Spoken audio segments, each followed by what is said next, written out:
Gas की बढ़ती किल्लतें, diesel petrol के लिए जगह जगह पे लगी लाइन, कच्चे तेल के रेट में भारी उछाल, ये पूरी दुनिया किस तरफ जा रही है। नमस्कार, मैं एडवोकेट राघवेंद्र प्रताप सिंह और आप देख रहे हैं प्रताप ग्लोबल एनालिसिस।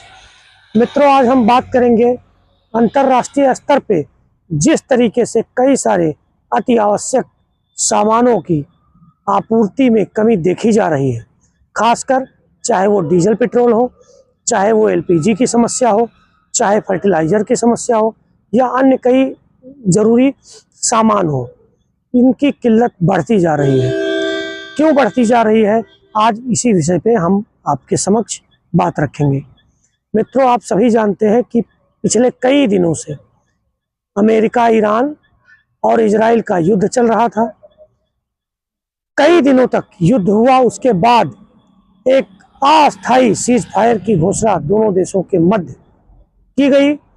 पाकिस्तान में दोनों देशों के प्रतिनिधिमंडल आमने सामने बैठे, लेकिन कोई रास्ता नहीं निकला, या ये कहा जा सके कि कोई ऐसी सहमति नहीं बनी जिसके लेकर के इस युद्ध को पूरी तरीके से रुकवाया जा सके।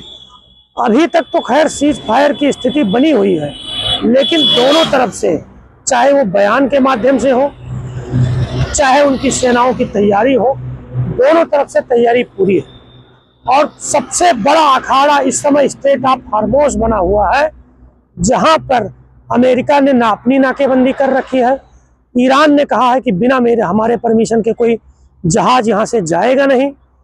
इसलिए पूरे देश दुनिया में जरूरी सामानों की बहुत बड़ी समस्या खड़ी हो गई है और उनकी आपूर्ति भी बहुत बड़े स्तर पे बाधित है। अभी पिछले दिनों की बात है, कल परसों की, भारत के जहाज़ों पे भी ईरान की सेना ने, IRGC ने फायरिंग करी। इसके बाद भारत सरकार ने ईरान के जो राजदूत हैं उनको तलब किया, अपनी शिकायत दर्ज कराई। तो इस तरीके की स्थिति स्ट्रेट ऑफ हॉर्मुज़ में बनी हुई है। भारी तनाव वहाँ देखने को मिल रहा है, चाहे अमेरिका हो, यूरोप हो, चाइना हो, एशिया के देश हो, भारत सहित कई सारे देशों में जो महंगाई है वो धीरे धीरे अब बढ़ रही है। हालांकि भारत सरकार ने अभी तक, चाहे डीजल पेट्रोल के दाम हो या गैस के दाम हो, उनको नियंत्रित रखने का काम किया है। इसके लिए सरकार की जो है शाबाशी करनी चाहिए। जहां हमारे पड़ोसी देशों में डीजल पेट्रोल 300 साढ़े 300 में बिक रहा है, अभी सरकार की मेहनत ने ये काम जरूर किया है कि हमारे यहाँ दाम जो है स्थिर है। लेकिन कितने दिन तक ये दाम स्थिर रहेंगे?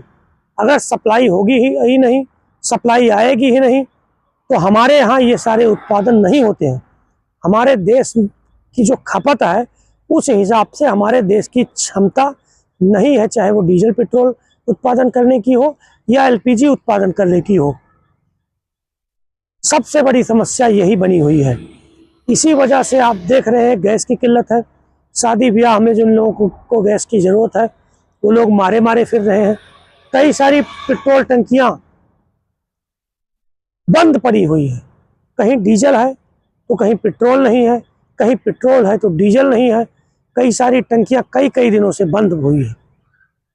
अंतर्राष्ट्रीय स्तर पे कोई ऐसा बड़ा प्रयास नहीं देखा जा रहा है जो इन सारी समस्याओं को हल करे। तो यही स्थिति है सप्लाई को लेकर के, उन सामानों की कमी को लेकर के।